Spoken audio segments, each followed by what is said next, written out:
wabarakatuh. Perkenalkan, nama saya Putri Oktariani. Saya kuliah di STKIP PGRI Sumatera Barat dengan jurusan Pendidikan Informatika. Konsentrasi saya yaitu multimedia. Di sini saya akan menjawab soal UTS kecerdasan buatan, itu nomor 4 dan nomor 5. Soal nomor 4 ini yaitu studi kasus tentang fuzzy logic. Kasusnya yaitu tentang suatu perusahaan makanan kaleng akan memproduksi makanan jenis ABC. Dari data 1 bulan terakhir, permintaan terbesar mencapai 5.000 kemasan per hari dan permintaan terkecil sampai 1.000 kemasan per hari. Persediaan barang di gudang terbanyak sampai 600 kemasan per hari dan terkecil pernah 100 kemasan per hari. Dengan segala keterbatasannya, sampai saat ini perusahaan baru mampu memproduksi barang maksimum 7.000 kemasan per hari, serta demi efisiensi mesin dan SDM perusahaan memproduksi paling tidak 2.000 kemasan. Apabila proses produksi perusahaan tersebut menggunakan 4 aturan fuzzy. 1. RI berbanding IF, permintaan turun, N, persediaan banyak, dan produksi barang berkurang. 2. R2 berbanding IF, permintaan turun, N, persediaan sedikit, dan produksi barang berkurang.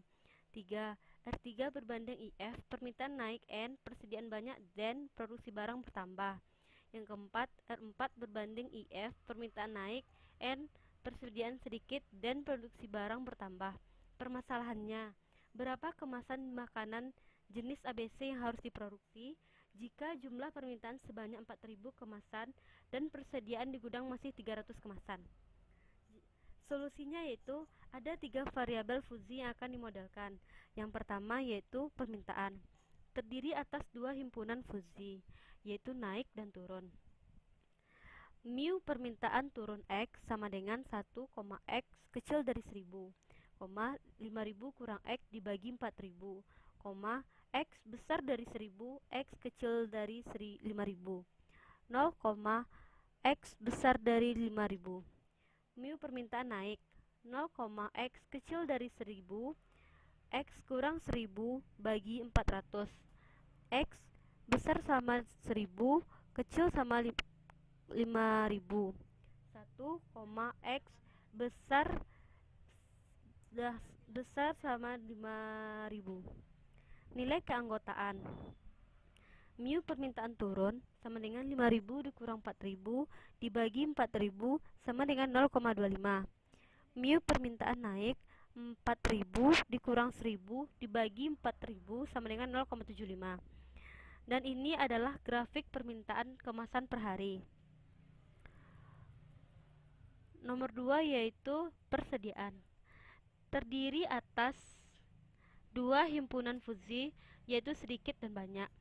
Mu persediaan sedikit Y sama dengan 1, Y kecil dari 1.000, 600 dikurang Y dibagi 500, Y besar sama 100, kecil sama 600, 0, Y besar sama 600. Mu persediaan banyak Y sama dengan 0, Y kecil sama 1.000, Y kurang 1.000 bagi 500, Y besar sama 100, kecil dari 600, 1, Y besar sama 600. Nilai keanggotaannya, mu persediaan sedikit 300 sama dengan 600 dikurang 300 dibagi 500 sama dengan 0,26. Mu persediaan banyak 300 sama dengan 300 dikurang 100 dibagi 500 sama dengan 0,4. Berikut adalah grafik dari permintaan kemasan atau per hari. Nomor 3 yaitu produksi barang, terdiri atas 2 himpunan fuzzy yaitu berkurang dan bertambah.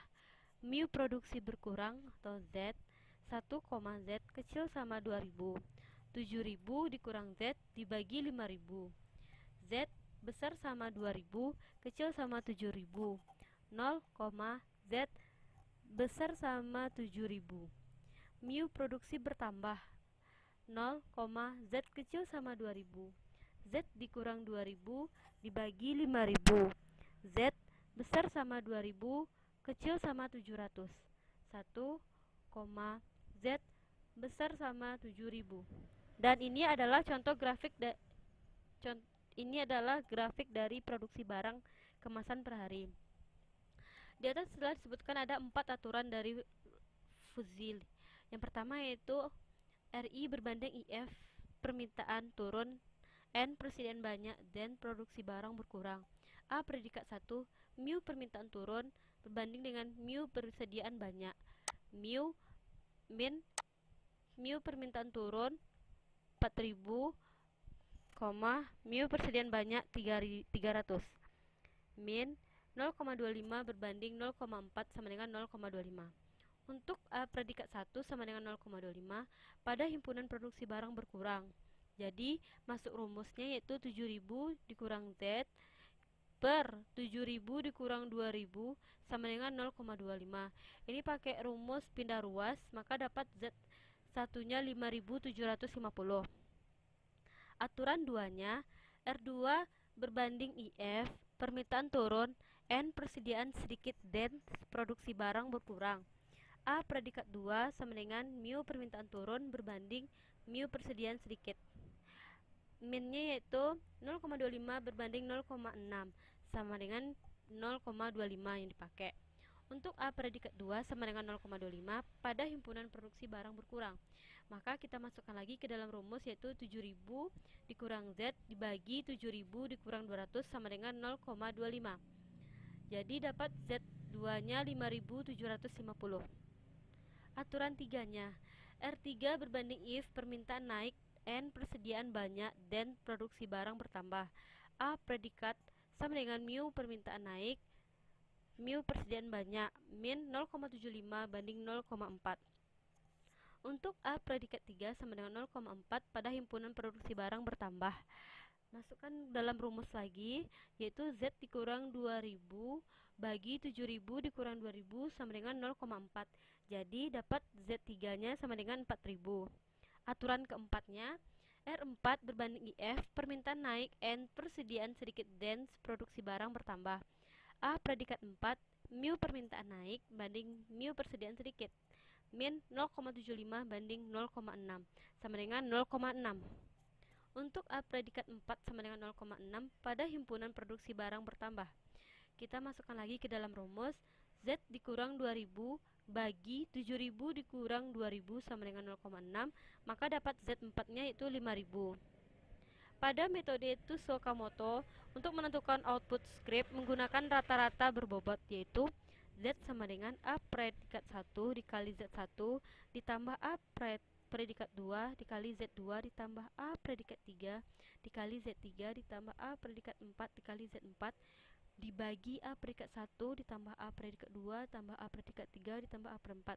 Kita masukkan dalam rumusnya, predikat 1-nya 0,25 dikali 5750, Z1-nya ditambah predikat 2-nya 0,25 dikali Z2-nya 5750, ditambah predikat 3-nya 0,4 dikali Z3 4000, ditambah predikat 4-nya 0,6 dikali 5000 Z4-nya dibagi 0,25 predikat 1 ditambah 0,25 predikat 2 ditambah 0,4 predikat 3 ditambah 0,6 predikat 4, dan dapatlah hasilnya 4983.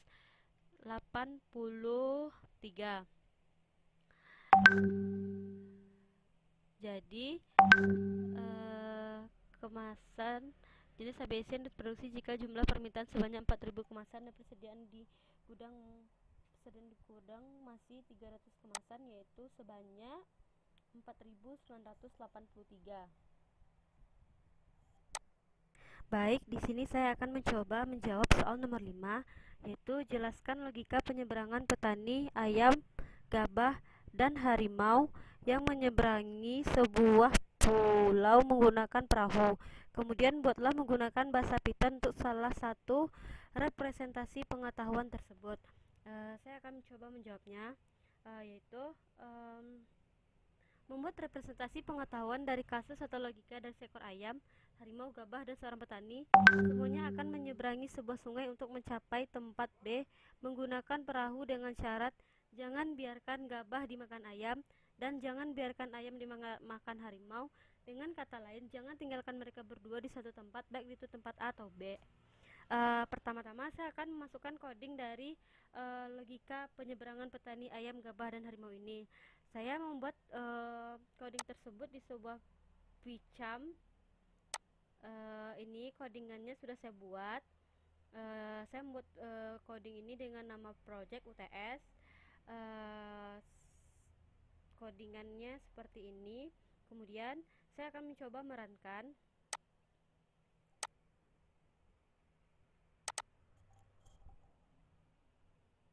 Dan hasil dari codingan tersebut yaitu 1 petani kembali, 2 petani dan ayam kembali, 3 petani dan gabah menyeberang, 4 petani dan harimau menyeberang, 5 petani dan ayam menyeberang. Di sini saya akan mencoba menjelaskan dari hasil dari output itu, yaitu yang pertama petani dan ayam menyeberang ke B. Kemudian petani kembali ke A dengan meninggalkan ayam di B. Selanjutnya petani dan harimau menyeberang ke B. Kemudian petani dan ayam kembali ke A. Selanjutnya petani dan gabah menyeberang ke B dengan syarat ayam tinggal di A. Kemudian petani kembali lagi ke A. Lalu petani dan ayam menyeberang. Semua berpindah ke B dengan syarat yang sudah saya sebutkan tadi. Maka dari hasil coding yang saya buat, saya sudah berhasil memecahkan logika dari kasus tersebut. Baik, sampai di sini yang dapat saya sampaikan. Jika ada salah dijangkau, saya mohon maaf. Saya sudah dengan Assalamualaikum warahmatullahi wabarakatuh.